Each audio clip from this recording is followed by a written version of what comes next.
Welcome to First Grade Curriculum Preview for the 5th 6 weeks.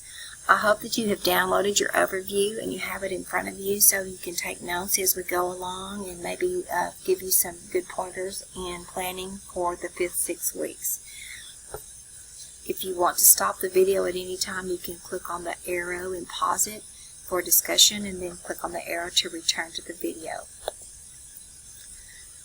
The lead standard for reading this 6 weeks is inference, figure 19D. The BISD expectation is to make inferences about reasons for characters' actions based on textual evidence. The partner standards that are with figure 19D is fluency, figure 19A about establishing purposes for reading, and independent reading. BISD students are expected to read with comprehension of the fluency level of an H. And just let me say that independent reading should be one of the workstations that you do, and they should be reading every day at their reading level independently with some type of reading response. For instance, if you're talking about inference of characters, they can just simply draw a picture of the character and put things that they have thought about or inferred as they have read. The genres that we want to focus on this 6 weeks, theme and genre, you're going to get to do fables and fairy tales with them, and then relate them to their personal experiences that they have. In poetry, you're going to be comparing poems written about the same topic. Culture and history, they're going to be expected to reinstate the main idea. In fiction, we really want to talk about plot and to help them to look at how beginning, middle, and end, that you retell a story by doing beginning, middle, and end with attention to the sequence of events. And then we want them to be able to describe characters in the story and the reasons for their actions and feelings. So that right there is a great way in a workstation for them to read after independently reading and describe a character in their story and tell why they felt their actions and their feelings that happened in the story. In phonics, you're going to be looking at vowel digraphs. You're going to be decoding words that have open syllables and R-controlled vowel sounds. And then you have 80 words, the high-frequency words that kids need will be able to read in isolation and in context. In vocabulary, we have the 10 to 12 vocabulary words, and you're going to alphabetize a series of words to the first or second letter and use a dictionary.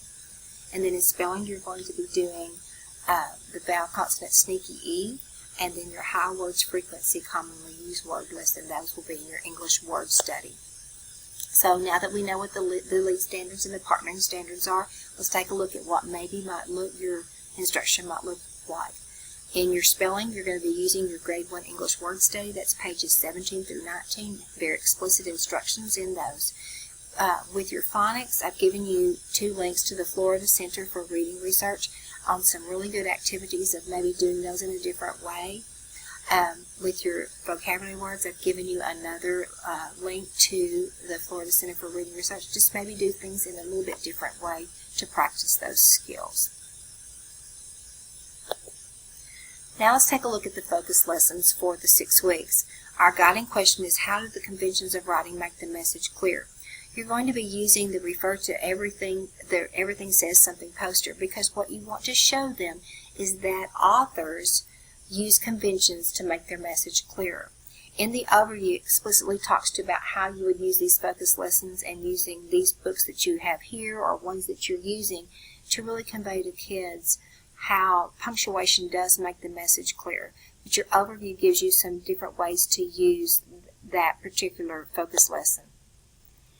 Now, because you have inference, 3 kinds of thinking is a spot-on thing to use, a strategy to use. But what I want you to know is that when you teach the 3 kinds of thinking, you teach it as a system, not that there are 3 different, although there are 3 different parts, it's a system. As you teach it and use it in your focus lesson, I want you to use complex text. I want you to really be explicit about what you choose there, because you want to use the gradual release of responsibility with these kids. Just you want to show them using a text they can't read to show you the type of thinking. And then you do the gradual release of responsibility and let them do 3 kinds of thinking with text that they are reading. So not only are you modeling it, that you want them to show you how to do that.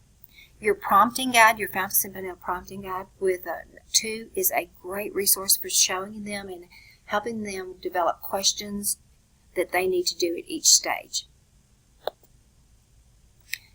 Inference using genres.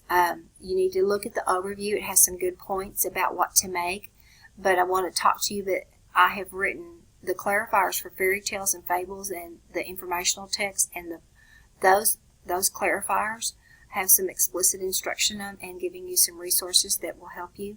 I want you to really take a look at your primary comprehension toolkit book 4, Infer and Visualize. Lessons 12 through 15 are extremely spot on. Although it uses this in nonfiction, you can use the strategies in this book to teach the other genres. That's a great resource for your focus lessons. So you can look at the reading expectations that are in your overview, that you know that we really, about in your small guided reading groups, you know that you need to be reading with those struggling readers every single day.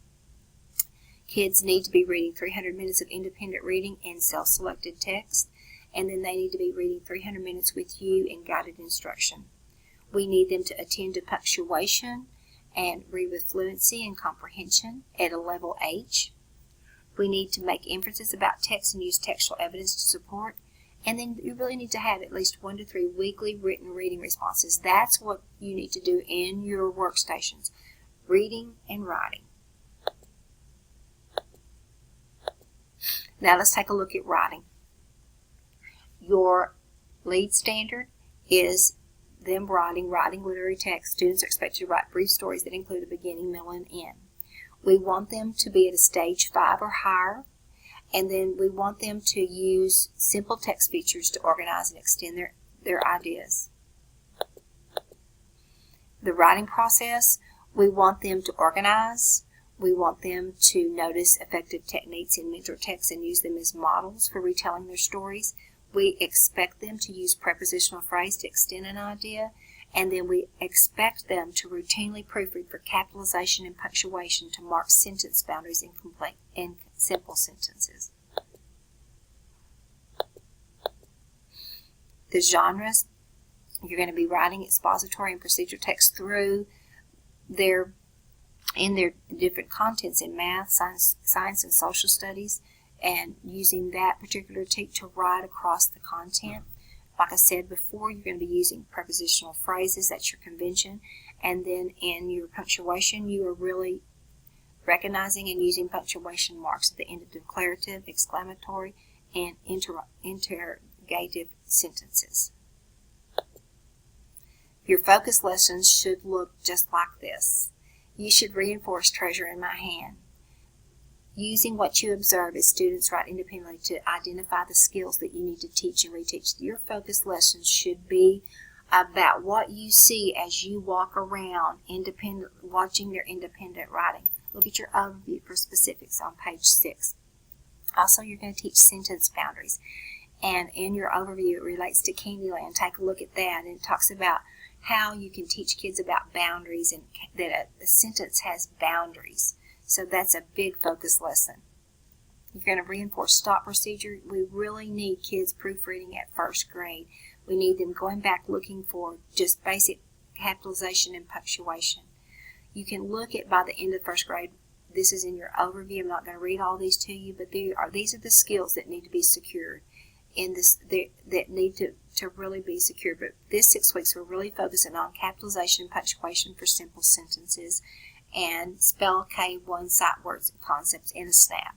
And you'll notice that a lot of these skills are kindergarten skills. So these are things we need to be looking for in their writing. Another thing is that you need to be looking for stories and focus lessons within the student's writing. If they have great beginning, middle, and end, have your focus lesson be around some of their writing.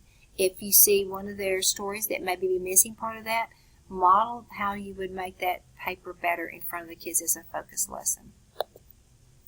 Here are the writing expectations for the 6 weeks. You know that maybe you need to have 2 to 3 first draft personal narratives and 2 to 3 first draft informational texts. And then you can see the things that daily you need to reflect on and celebrate what the applications that kids are using in their writing. Last, I want to really shout out for the digital learning specialist. They just returned from TCA where they represented as well. They did a iMovie about getting excited with iMovie. The link is below. You might want to go check that out because it's really great about how you can get kids excited using iMovie. Hope this has helped. Happy planning.